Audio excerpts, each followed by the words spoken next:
It is the best show in town. It is the best LGBTQIA show. So darling, why haven't you subscribed? Monday to Thursday, bringing you breaking news Wahala. On Friday, sex, education. And Saturday, burning questions. You know, all those questions you've been thinking of asking. Saturday is the day for you, darling. Ask your questions about religion, your questions about what you want to know about us, your question about anything. You can access anything on Saturdays doing burning questions. And you know one thing, you could to be the lucky winner to win our giveaways on Saturdays. And on Sundays, to crown it all, we have the market woman and shade girl. So darling, why do you want to miss out on all these interesting things? Help this channel by clicking the subscribe button.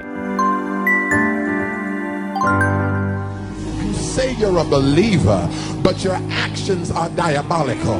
Your mindset is demonic. You sound like heaven, but you look like hell. I don't understand if you even know who you are. The devils get confused. They're not sure, am I supposed to attack you or are you working for us? I'm not sure, because on Sunday, all your tweets and all your Facebook statuses are all scriptural and prophetic. By Monday, you gossiping and character defamation and slandering and cussing and talking about this and that. Who are you? Do you know who you are? Now, it's not a new thing for us to see pastors in the eye of the sun, but it's not a regular thing to see popular pastors in the eye of the storm. And it's not, it is something where, or we can say, a legend. When you see a popular pastor in the eye of a gay sex storm. Now, this is the story of Pastor Dawkins, who has been exposed recently with a hardcore video where a guy was sucking his dick, was banging the guy hard. Just the video is, I'm sure some of you might have seen it, but some of you will see it, but we have to censor it so our channel doesn't get flagged. But it has come sorry, unfortunately, they cannot see it because there is no way to censor that video.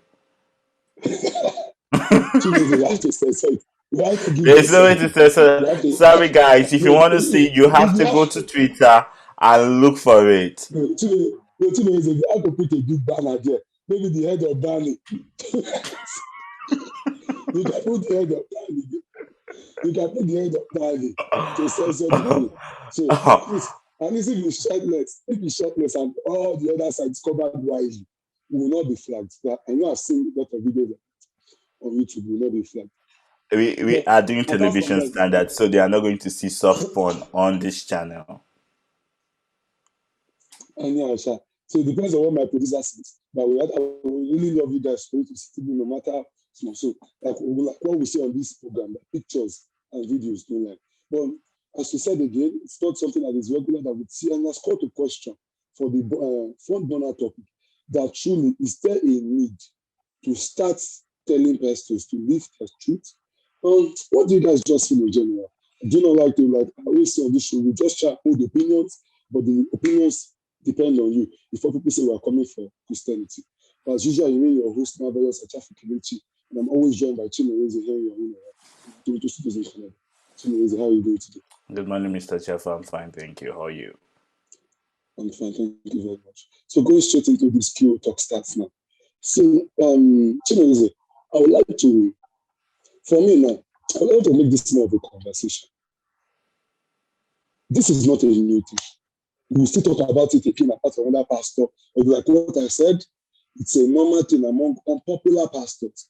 But when we see big pastors, quote and unquote, with massive congregations, homophobic messages that have been said in the past, and then we see this of them, it comes to think of it. Like, why all the pretense, why all the lies, why all the hatred? You can pretend. You can even lie. But why the homophobia? Why do you have to put homophobic messages? So you know that if they were to go by your message, you might even probably be one of the people who receives the biggest punishment. Because like they even said in the Bible, judgment starts from the church. So why all this madness? What do you feel like is the cause of all this? And what's your take on Pastor Dawkins, this entire saga?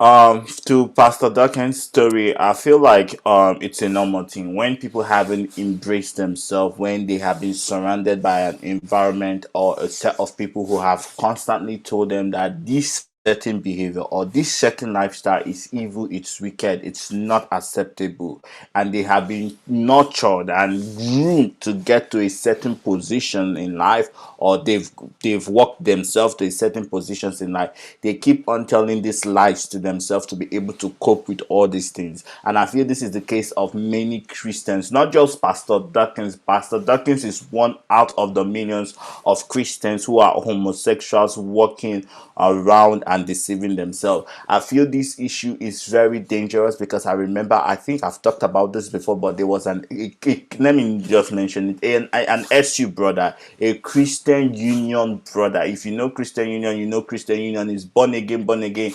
I used to be a member of Christian Union, and man, you dare not be a homosexual in SU.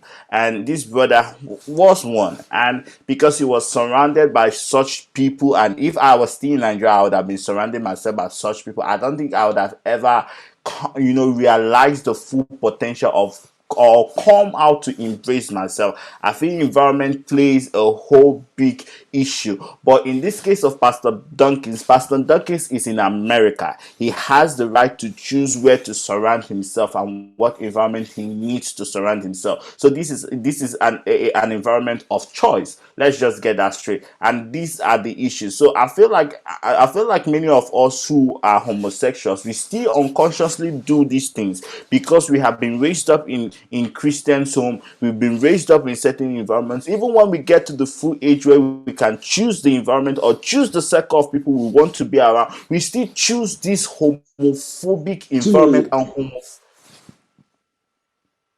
Yes, Go sir. ahead, just land. I want to make this more of a conversation, not a Yes, regular we Q&A talk, still we because still I we want us still to. choose, we still choose the set of people to be around, and that's the case of Pastor Dunkins, and that's how I feel. And I'm using myself as an example because, like, when I had the opportunity to come to Canada, I decided I was not going to do this anymore. I was not going to surround myself with certain type of people, and I had to make the conscious decisions that whatever it may be, let me begin to cut these people because they are truly not going to be part of my life. And I feel we need to come to this realization. You can jump in.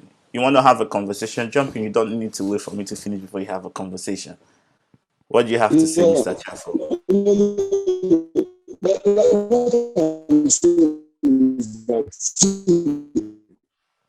for me You, now, you're breaking up, no, though. for me now, I would be blunt as possible.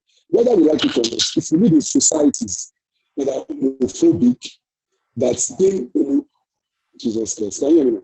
Yeah, I can Can you hear hear you, me? but you are breaking very bad. Sorry about my network has been bad. So like I said again, it depends on what you prioritize first. And your community member, where your community lies first. You cannot expect in a homophobic society people will come outside to be themselves. That will never happen. Now, what surprises me is that we have so much pastors or reverends who support the LGBT community, who identify with them, who are a part of them, but yet we do not hear them make the major headways. But rather, what we see are the homophobic ones, the ones who constant community members, the ones who talk shit about community members. And guess what? A lot of community members are actually going to this people's church. I even heard that the so-called person I did it with was a member of his church, was a boy who was a member of his church. And it's not going to be a new thing to me. No, it's not going to be. We are seeing community members, a lot of community members go to this homophobic men's church. They spend their money there, they invest their time, they fuel it, and yet they complain about, oh, they are facing injustice, they are facing homophobia. What do you expect to face? Do you expect to face um, good love and good To be tidings? honest, the ones that do support it, It is to be honest, the ones the reverends that do support it, we know the kind of churches those churches are. Their focus is on everything Chimeke, about queerness. I feel even with those who support it, we need to have a. Chimeke. I'm coming. We need to have a neutral ground. I don't want to go to church every day. Oh, God love gay people. God love gay people. God. No, darling, talk. Say something else. Chimeke. Now, again, the church I was in, it is not a rainbow church. They call something House of Rainbow. For example, let's use Jesus Macaulay Street. To come here and be preaching. David and Goliath. Or Ezekiel, so the balance of rainbow. What if he's going to put something of LGBTQI? The same way somebody came on the show and said, every time I call and not committing, they are tired, keep stories, bad decisions. Even if you don't want to talk about the truth, you have to talk about the truth. Because to base our focal point on is LGBTQI is used as a community. So switch that to other churches too. A church that is made for LGBTQI people. What do you expect to be preached there? And that is what I call the hypocrisy that sometimes kills the LGBT community. You go and you support churches that are homophobic, you spend your time there, you invest your time there, you watch them, you increase their YouTube videos, you increase their time. What do you expect? This one is also supposed to feel like, oh, it's because I did this homophobic rant. That's the reason I'm getting more members. I need to continue doing it. And it keeps on doing it, it gets more followers, it gets more members. I will keep on complaining. But to be honest, we fed it, or we even did more, almost 60% of this homophobic building. Because some of us, we do not accept ourselves enough that we cannot even stand a chance for somebody to even say, oh, as a poor person, you are loved by God. As a poor person, you are this. We can't even stand it anymore. We have fixed our mind that, oh, being queer is already bad. That subconsciousness has been with us. So that's what I'm going to say today. I am not surprised at what Pastor Dawkins did. More new pastors are still going to do it until we change our mindset that enough of this rubbish. We are not going to use it to make money. We are going to stand against you. And pastors and reverends who stand for the community, who support the communities, need to be protected. The world. Any journalist or any father or whatever it is, or politician who supports the minority community, they make sure it's protected. Some journalists, they say protect them at all costs because they need to. I want to ask you, Oye, who will protect them? The same community they stand for. The same community they stand for. Have they finished protecting themselves to protect another? Let us be in reality. Let us be realistic. Let's not be marginalistic. We are just imagining things. They can protect themselves. They can protect themselves. No matter how marginalized any community is. Let's talk about the LGBT community. They are billionaires in this community. I don't want to say millionaires. They are billionaires in this community. In others. If I want to say they may be billionaires in probably dollars, if you want to go to the world ranking, I've not checked the richest men, I've not checked the sexuality, but the richest men in the world, I'm sure there's a billionaire whose sexuality is maybe died or not even the food. But we know there are billionaires in other countries' currency who translates to Naira. There are a lot of rich people in this community. So what stops them from protecting this community? Because the biggest way to protect something is by using money. Money gives the highest form of protection. Apart from other things too, money is the biggest form of protection in this community. So what stops the community?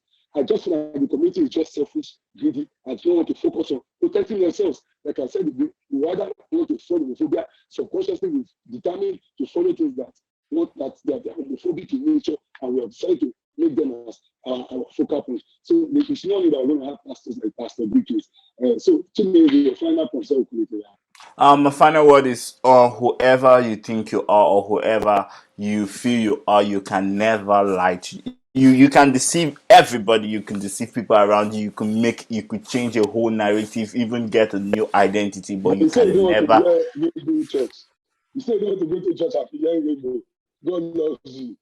I'm coming, but you can never see. I didn't say. See, I don't want to go to the church that everything is just based, because it just kind of makes everything becomes more like a lie. If every day you're told, oh, you love, I love you, I love you, I kind of feel, okay, do you even love me? Because you're literally repeating that same thing every day. You don't need to repeat it every day. You just need to show it by action. You just need to say it once or go. So that's my point. But back to what I was saying, you can never deceive yourself. So, darling, the trouble starts with you. Even the Bible says, and you shall know the truth, and the truth shall set you free. If your life is not a lie, what other thing can be a truth in your life? Let me speak as a minister. That is it for me. Our minister and leader. That's our offering for King Talk for this episode. Don't forget to like, share, subscribe, and as you guys know, we bring hot news back to back. Next episode, see you guys. Peace out.